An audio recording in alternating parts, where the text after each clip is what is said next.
AP aqua రైతుల్లో మళ్లీ కలవరం మొదలైంది. రా మెటీరియల్ ధరల పెరుగుదల పేరుతో ఫీడ్ కంపెనీస్ మరోసారి ధరలు పెంచే యోచనలో ఉండడంతో ఆక్వా రైతుల పరిస్థితి ములిగే నక్క మీద తాటికాయ పడ్డ చందంగా మారింది. ఇప్పటికే నష్టాల్లో ఉన్న ఆక్వా రైతులను ఇది కోలుకోలేని దెబ్బతీస్తుందని ఏపీ ఆక్వా రైతు సంఘం అధ్యక్షుడు గొట్టు ముక్కల గాంధీ ఆందోళన వ్యక్తం చేశారు.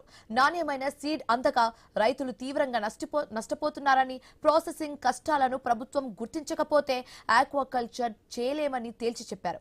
ఆక్వా రంగంపై ప్రభుత్వం ప్రత్యేక దృష్టి సారించి ఫీడ్ ప్రాసెసింగ్ రేట్లపై ఒక నిర్దిష్టమైన ఫార్ములాను రూపొందించాలని ఆయన డిమాండ్ చేశారు.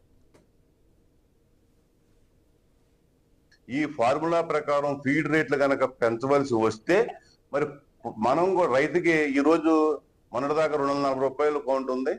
మరి ఇవాళ 55 రూపాయలు అయింది, 15 రూపాయలు పెరిగింది. ఇవాళ 50 నుంచి 60 రూపాయలు నష్టపోతున్నాం. ఒక 15 రూపాయలు పెరగడం వల్ల ఇంకా 35 రూపాయలు 40 రూపాయలు మేము నష్టపోతున్నాం. అదే ఈ వేరియేషన్స్ తేడా వల్ల ఇవాళ 50 కౌంట్ కానీ 40 కౌంట్ కానీ పట్టుకుంటే కేజీకి 50 నుంచి 60 రూపాయలు పోతుంది. అంచేత మేము ముఖ్యమంత్రి చంద్రబాబు నాయుడు గారు కానీ మంత్రి అచ్చెన్నాయుడు గారు తెలియజేసేది ఏంటంటే, ఈ రోజు ఉన్న రా మెటీరియల్స్ పెరిగిపోవడం వల్ల ఇప్పుడు కనుక ఫీడ్ రేట్లు కనుక వారు చెప్పినట్టు కనుక మరి పెంచితే కనుక ఈ ప్రాసెసింగ్ లో కూడా రేట్లు పెరగకపోతే రైతు కల్చర్ చేయలేడు.